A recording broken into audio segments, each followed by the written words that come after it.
Welcome to the MHB podcast. This is Michael Bond, and welcome to my 8th episode. Tonight we are going to discuss the nihilism curve and the malevolent outlier. I'll explain more about what that is shortly. At the time of this discussion, the United States is reeling from yet another attack on a school. The event, as usual, was followed by a barrage of political talking points disguised as ways to prevent future attacks.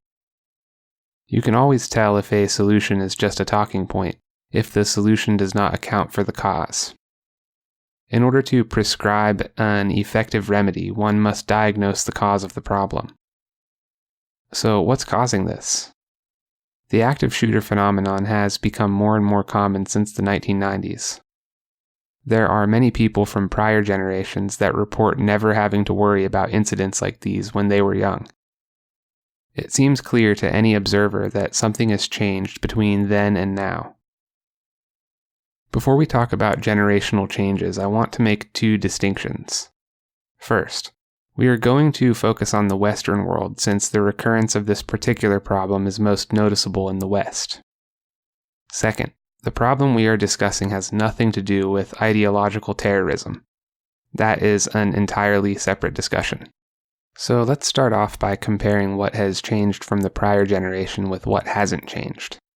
For simplicity, I'm going to refer to the time period between the 1950s and the 1980s as the prior generation. I realize that there are many aspects of life and society that have changed since the prior generation, but I believe only 3 of them are relevant to our problem today. Change number 1. People in the West are living in more prosperity now than ever before. Change number 2. Advances in technology, especially the internet, have brought overwhelming benefits to the West more rapidly than ever before. Change number 3. Church attendance in the West is lower now than ever before. So, those are the changes. Now let's look at what has not changed. Availability of firearms has not changed. If anything, regulations on the sale of firearms are tighter now than ever before. Media coverage of these types of events has not changed. JFK's assassination was broadcast live. So, if firearms were just as available then as they are now, and the news media covered these events just as well then as they do now, we can determine that these 2 factors have little to do with the rise in events. So, let's investigate deeper into the 3 changes. Change number 1 is that people in the West are living in more prosperity now than ever before. This allows us to rule out the conclusion that these events are caused by material poverty. If that were the case, the hotspots for these events would be third world countries, not the West. There are 2 elements of prosperity that we can take clues from. First, how does a country become prosperous? Socioeconomic prosperity requires stability, and stability requires a common moral code paired with a sovereign ideal. Having the moral code is not enough. You must also know why you should abide by the moral code. The stability of the United States is delivered through its rule of law, which is framed on Judeo-Christian values. If you remove God from the picture, then you still have the legislation but no reason to follow it, apart from being caught by human law enforcement. I believe this elevation in prosperity has led to a presupposition or an assumption that Western humanity is enlightened and therefore not accountable to the sovereign ideal. Essentially that means, look at us, we've advanced so far we don't need God anymore. This change in prosperity is directly linked to and fueled by change number 2. Change number 2 is that advances in technology, especially the internet, have brought overwhelming benefits to the West more rapidly than ever before. You might think, what's wrong with that? The internet and modern medicine are hardly a bad thing. And you're right. Technology and the advance of science is wonderful for humanity and should be encouraged.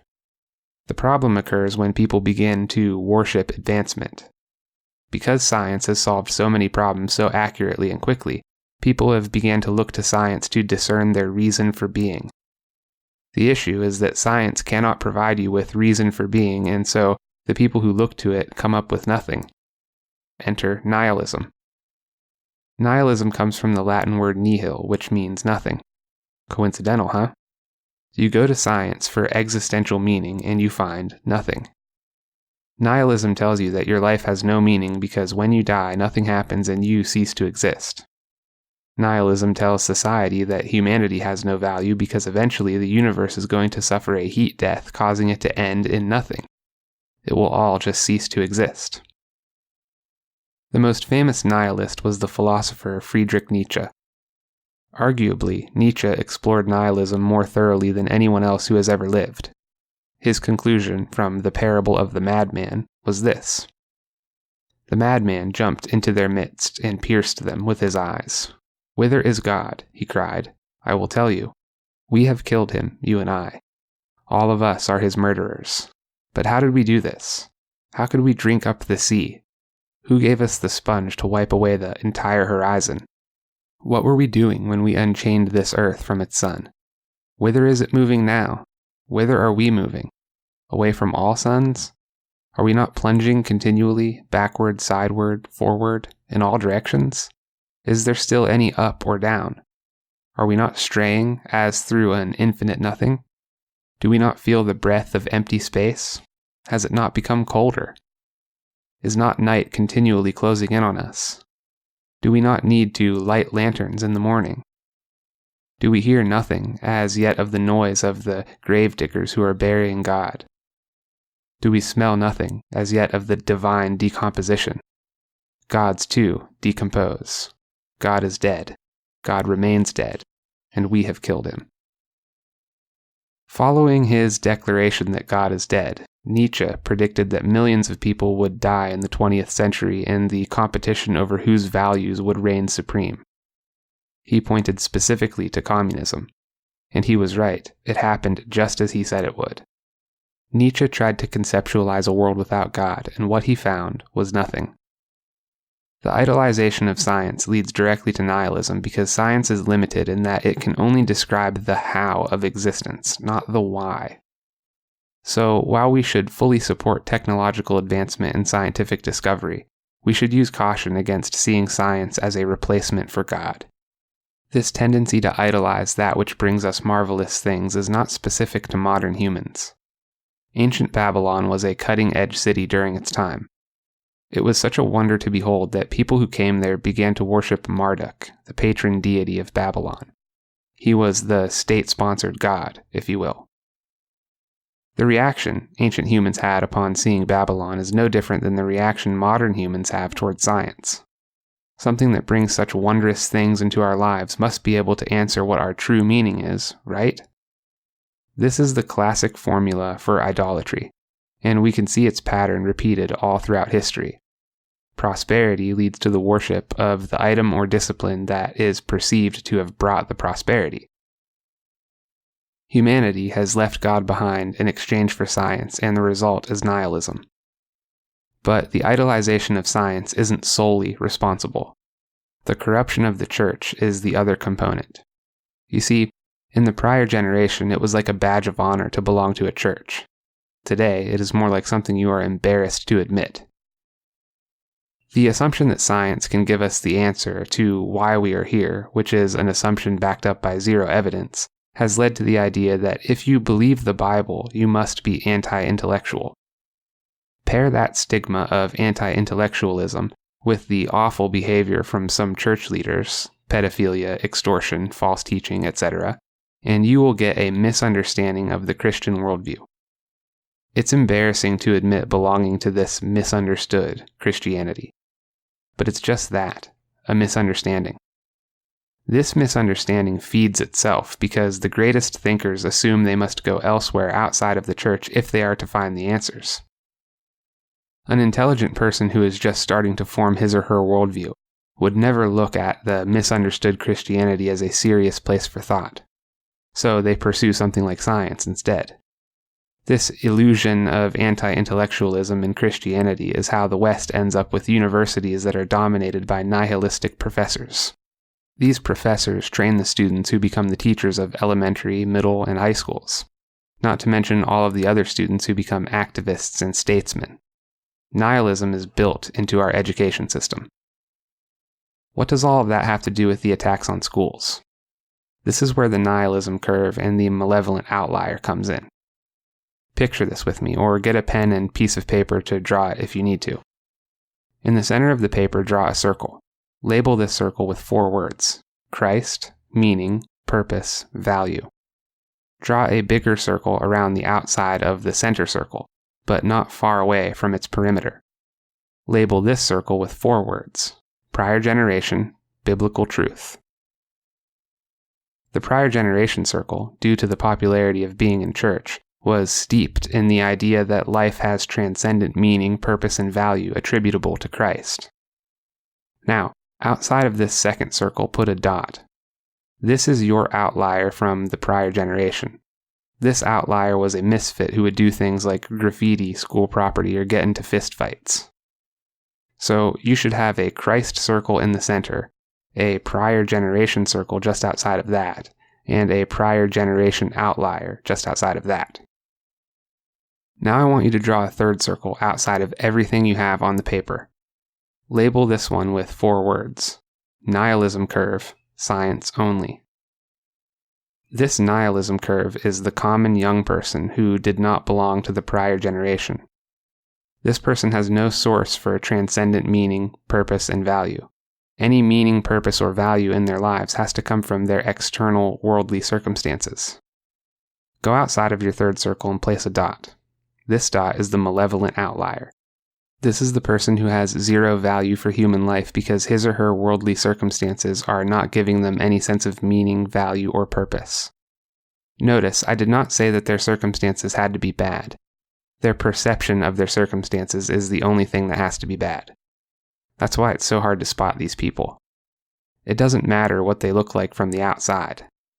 If from the inside they have no sense of meaning, purpose, or value for their life or the lives of others, then that is a recipe for tragedy. And there's something else. The malevolent outlier's point of reference is bound to whatever the normal mode of being is.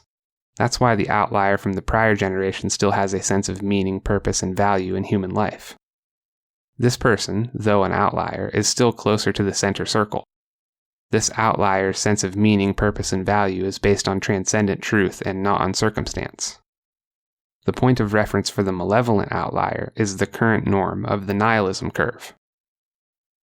Since the norm itself depends on its worldly circumstances to find meaning, purpose, and value, then that is also what the outlier must do. When the outlier fails to find value in human life, the outlier becomes a monster. Video games and movies are not causing this. The graphic nature of games and movies are manifestations of the nihilism curve. The nihilism curve was there first, and the attitudes of the people belonging to that generation are what produced the games and the movies. The games and the movies did not produce the attitude. Look at your paper. We can bring that nihilism curve back in closer to where all of our children and parents will find transcendent meaning, purpose, and value in their lives. Since their feeling of these things will not be dependent on their circumstances, they will become resilient to what's around them. Resiliency will prevent people from being offended by everything, and PC culture will end. It's not a coincidence that all of these things are tied to each other. This is what happens when you exchange God for an idol. So, how do we bring the nihilism curve back in toward the center? We familiarize ourselves with that center circle, and we lead people by example. We teach individuals about Christ. We show them that Christianity and science are not mutually exclusive in any sense. We give people a sovereign ideal whom they can aspire to be like. We know this works because it has been done before. In 1945, Russian novelist Alexander Solzhenitsyn was arrested and imprisoned in the Gulag. During his imprisonment, he witnessed a handful of people who seemed to be unaffected by the horrific conditions. No matter how bad things got, these people would not compromise on their principles or character. Seeing these people inspired Solzhenitsyn to write the Gulag Archipelago, a book that would expose the misdeeds of the Soviet Union and play a key role in its demise. A handful of people acting in accordance with their sovereign ideal and being resilient to their circumstances inspired a ripple effect that would change the world from inside of a prison. It doesn't take a majority of the population to correct the course of a country. It just takes a few individuals who choose to do the right thing, even when it's easy to do the wrong thing. Standing on the value of human life and the meaning of existence is how you bring the nihilism curve back to the center. We must do our best to love people as Christ wants us to love them. And most of all, we must teach people that God loves them, even if it seems like no one else does. If you find this content valuable, feel free to share it and to use it in your own studies. If you'd like to support this podcast, you can do so at www.patreon.com/Michael H. Bond. There is a link in the description. Your generosity goes a long way to promoting the growth of this enterprise and the cause of free speech. Thank you all for joining me this evening, and I will see you in the next episode.